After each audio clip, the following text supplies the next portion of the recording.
जय माता दी। मैं आपका सोनू सर था। आज हम लोग देखने जा रहे हैं क्लास 10th का दो चरों में रैखिक समीकरण, जिसको हम इंग्लिश में बोलते हैं टू वेरिएबल्स इन इक्वेशन। इसके पहले वास्तविक संख्या और बहुपद दो चैप्टर कंप्लीट कर दिए, जिसको वास्तविक संख्या को रियल नंबर और बहुपद को पॉलिनोमियल्स कहते हैं। ये जो चैप्टर है बहुत इंपॉर्टेंट चैप्टर है, बहुत आसान, बिना कलम कॉपी का बनाने वाला। तो इस वीडियो को शुरू से लेकर लास्ट तक देखिए। जो नहीं पढ़े हैं वो घबराए नहीं है, जो पढ़े हैं वो ध्यान से देखें, ठीक है। वीडियो अगर आपको अच्छा लगे तो अपने दोस्तों में शेयर जरूर कीजिएगा, जिस तरह भी मन करे। अगर अच्छा ना लगे तो बिल्कुल शेयर नहीं करना है, ठीक है, क्योंकि ये वीडियो आप लोग के लिए बना रहे हैं। दूसरी चीज, अगर आपको कोई भी मैथ का क्वेश्चन पूछना भी किसी भी क्लास का, आप इस जो व्हाट्सएप नंबर दिया है उस व्हाट्सएप नंबर पर कर सकते हैं, क्वेश्चन भेज सकते हैं और 24 घंटा के अंदर आपका क्वेश्चन का जवाब इसी चैनल के माध्यम से आपको मिलेगा, ठीक है। तो चलिए क्वेश्चन देखते हैं। पहले हम आपको ये समझाएंगे इसके बारे में, उसके बाद आप क्वेश्चन एकदम आसानी से बना सकते हैं। चलिए देखते हैं। सबसे पहले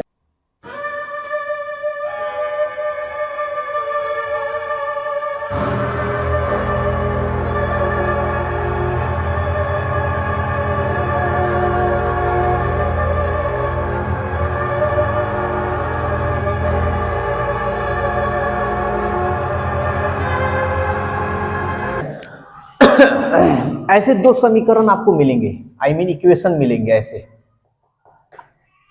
तो देखिए, x के जो बगल में होता है उसको a1 कहिएगा, y के जो बगल में होगा उसको b1 कहिएगा, और जो किसी के बगल में ना हो, यानी ना तो x और ना y, उसको अचर पद कहिएगा, c1।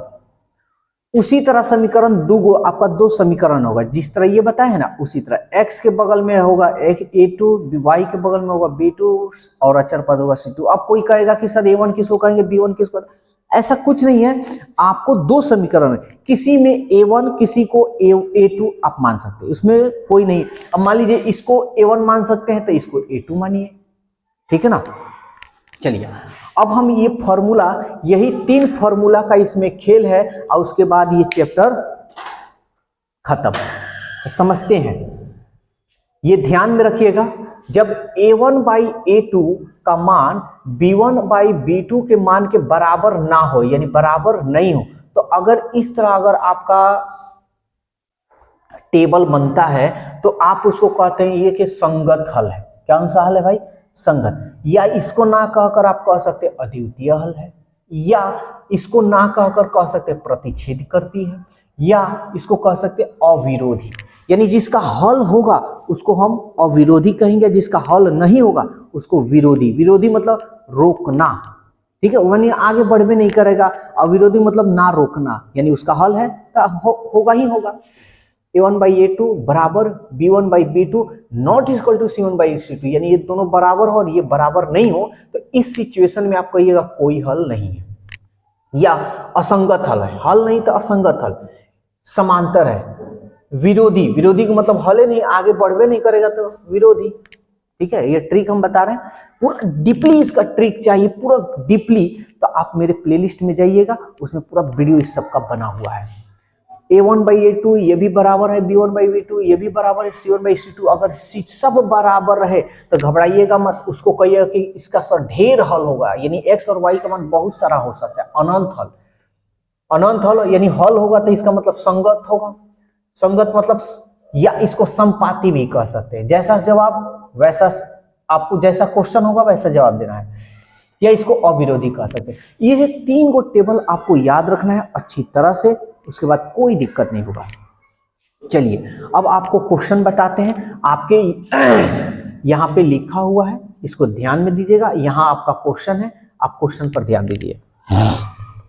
पहला क्वेश्चन क्या कह रहा है, इसी पे हम समझाते भी चलेंगे।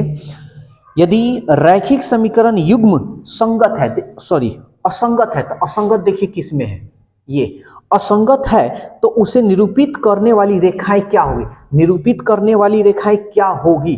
तो आप बताइए, ये असंगत है तो इसको आप क्या कह सकते हैं? समांतर कह सकते हैं। तो देखिए, तो पहले ही ऑप्शन में दे रहा है समांतर, तो आपका जो ऑप्शन होगा समांतर होगा, यानी आपका ऑप्शन ए, ठीक है ना। अरे इस असंगत जब है तो इसको समांतर कह सकते हैं, विरोधी तो कहेंगे नहीं। देखिए ऑप्शन में है नहीं। सदैव प्रतिच्छेद, प्रतिच्छेद इसमें भी है नहीं, इनमें से कोई नहीं, यानी आई मीन समांतर दिया तो आंसर तो आपका समांतर ही होगा ना। चलिए 2 नंबर आप लोग बस इसको याद रखिएगा। 2 नंबर कह रहा है यदि रैखिक समीकरण युग्म संगत हो तो आप उसे क्या कह सकते हैं। अगर संगत है तो देखिए, संगत है तो क्या कह सकते हैं, तो देखिए तो समांतर नहीं, इसमें समांतर नहीं है। प्रतिच्छेद, प्रतिच्छेद भी नहीं है। अच्छा संगत यहाँ पे भी दिख रहा है और यहाँ पे भी दिख रहा है, इसका मतलब आप प्रतिच्छेद भी कह सकते हैं, अनंत हल भी कह सकते हैं, या संपाति भी कह सकते हैं। समझ में आ रहा है ना, प्रतिच्छेद भी कह सकते हैं और संपाति भी कह सकते हैं, यानी आपका जो ऑप्शन होगा डी होगा। प्रतिच्छेद, प्रतिच्छेदी भी कह सकते हैं या संपाति भी कह सकते हैं, संपाति, जो आपका ऑप्शन डी है। क्वेश्चन नंबर 3, क्वेश्चन नंबर 3 कह रहा है रैखिक समीकरण युग्म का आलेख प्रतिच्छेदी रेखाएं हैं, यानी प्रतिच्छेदी रेखाएं हैं, तो हलों की संख्या का क्या होगी। अब देखिए प्रतिच्छेदी है तो हलों की संख्या क्या होगी, तो हलों की संख्या क्या, 1 या 2 या कोई हल नहीं या अनेक हल। अद्वितीय, अद्वितीय मतलब क्या होता है, एक हल, यानी आपका जो ऑप्शन होगा क्या होगा, एक हल होगा, यानी एगो हल होगा, यानी आपका जो ऑप्शन होगा एक हल, यानी आपका ऑप्शन ये होगा। क्वेश्चन नंबर 4 कह रहा है रैखिक समीकरण युग्म का आलेख समांतर रेखाएं हो तो हल होंगे।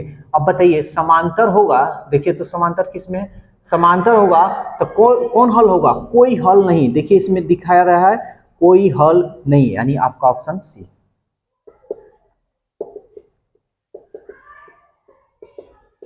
देखिए ये अगर पूछ रहे हैं तो इसी में से कोई ना कोई आपका आंसर होगा, तो ऑप्शन हम आपको लिखकर समझा देंगे। कारण रैखिक समीकरण युग्म का आलेख संपाती हो तो हल होंगे। देखिए तो संपाती इसी में दिख रहा है और कहीं दिख रहा है, तो देखिए इसमें कौन सा अनंत हल है, ऑप्शन में देखिए अनंत हल है, हाँ अनगिनत हल, देखिए ऑप्शन डी है आपका, ऑप्शन डी अनगिनत हल, जो आपका ऑप्शन डी। 6 नंबर अद्वितीय हल वाला युगपद रैखिक समीकरण क्या कहलाता है, जिसका हल हो उसको क्या कहिएगा, विरोधी नहीं अविरोधी, हाँ अविरोधी, जिसका कह रहा है अद्वितीय हल हो उसको हम क्या बोलेंगे, अविरोधी। देखिए अद्वितीय हल है तो इसको अविरोधी भी हम कह सकते हैं, अविरोधी, जो आपका ऑप्शन बी है। क्वेश्चन नंबर 7 करा कोई हल नहीं वाला रैखिक समीकरण क्या कहलाता है, कोई हल नहीं हो तो उसको क्या कह सकते हैं। देखिए तो कोई हल नहीं हो तो विरोधी कहिएगा, नहीं हाँ सॉरी विरोधी ना कहेंगे, विरोधी, विरोधी, जो आपका ऑप्शन ए है। देखिए ये एकदम आसान है, इस टाइप का आपका क्वेश्चन एग्जाम में आने वाला है, इसलिए इसको ध्यान दे दीजिएगा। इसको 3 ही तो चीजें हैं।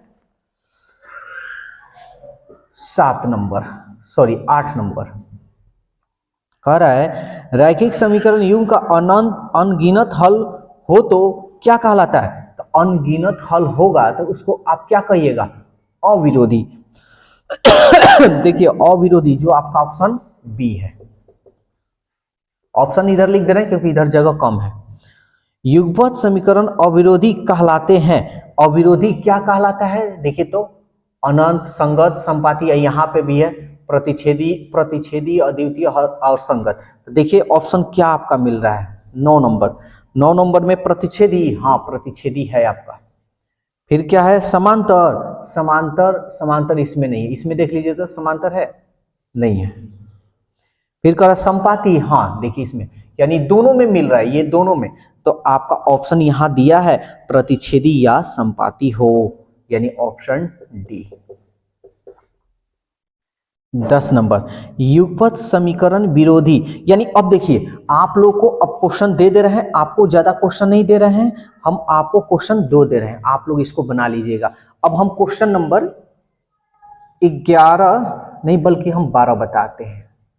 क्वेश्चन नंबर 12 बताते हैं, उसके आगे जो भी इस टाइप का क्वेश्चन होगा जरूर बनाइए, एकदम आसान होगा। चलिए पहले हम बनाकर दिखा रहे हैं।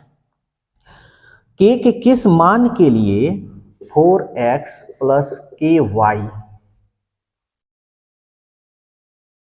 इक्वल 6, फिर दे रहा है 2x माइनस 4y इक्वल 3 के अनगिनत हल होंगे। देखिए अनगिनत हल होने के लिए आपको क्या क्या चाहिए, a1 बाई a2 बराबर b1 by b2 c1 by c2। इसी को ना अनगिनत हल बोलते हैं। अनंत बोलिए या अनगिनत बोलिए, दोनों बात एक ही हुआ। तो ये चाहिए। अब आपको अभी हम बताएं कि किसको हम किसको एक a1 और किसको b1 कहते हैं। तो x के बगल वाले को 4 यानी a1, x के बगल वाले को 2, b1 y के बगल वाले को k, b2 y के बगल वाले को -4, c1 ये हो गया आपका 6, c2 हो गया आपका 3। एक बात याद रखिएगा, अगर अचर पद इधर है ना, तो अगर अचर पद इस समीकरण में इधर हो तो इसको भी इधर खेल दीजिएगा, ठीक है। चलिए हमको k का मान निकालना है, तो इन दोनों को ले लीजिए आप, इसी दोनों को लेने पर k का मान निकलेगा। हम इसको क्या कर रहे हैं, मिटा रहे हैं।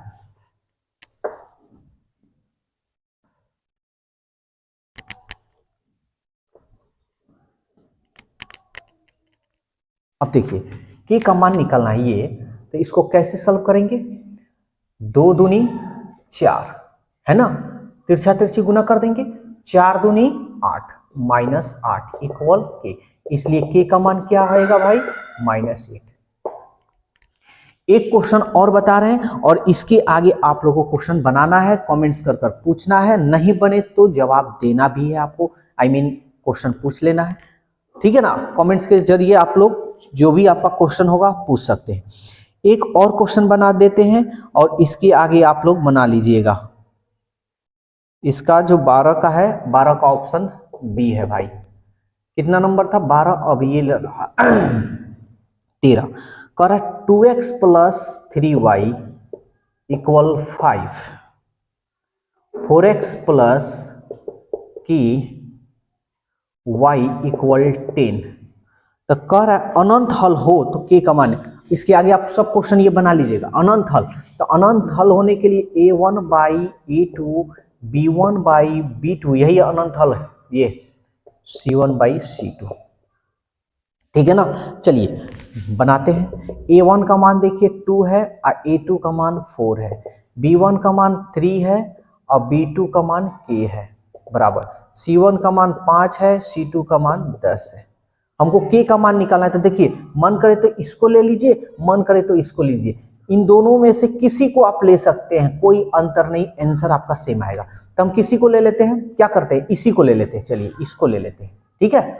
चलिए तो ये देखिए तो 5 दूनी के 10, अब तिरछा तिरछी गुना कर लें, देखिए जगह कम है इसलिए हम थोड़ा यहाँ इतना ही में हटा रहे हैं। तो k का मान इधर 1 हो गया ना, k एकम k और 2 तिहाई 6, तो k का मान कितना आया, 6 आया।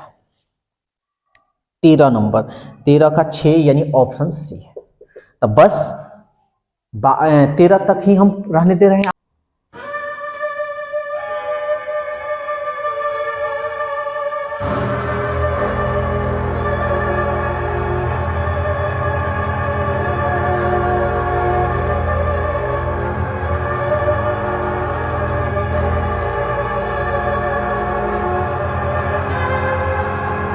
आज के लिए आप लोग इसके आगे जो भी क्वेश्चन था आप लोग उसको बनाइएगा, नहीं बने कमेंट्स कीजिएगा, अगर आपका आंसर आ रहा है तो भी कमेंट्स कीजिएगा, ठीक है ना। वीडियो कैसा लग रहा है कैसा नहीं, आप लोग अपनी राय जरूर दीजिएगा, क्योंकि ये वीडियो जो बन रही है वो आप लोग के लिए ही बन रही है।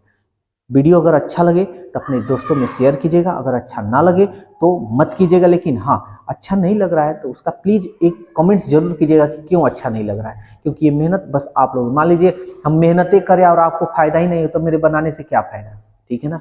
तो बस आज के लिए इतना ही, और अगले दिन इसके आगे हम लोग देखा जाएगा। 2025 के लिए सबसे अच्छा क्वेश्चन हम आप लोग के लिए करा रहे हैं, ठीक है ना।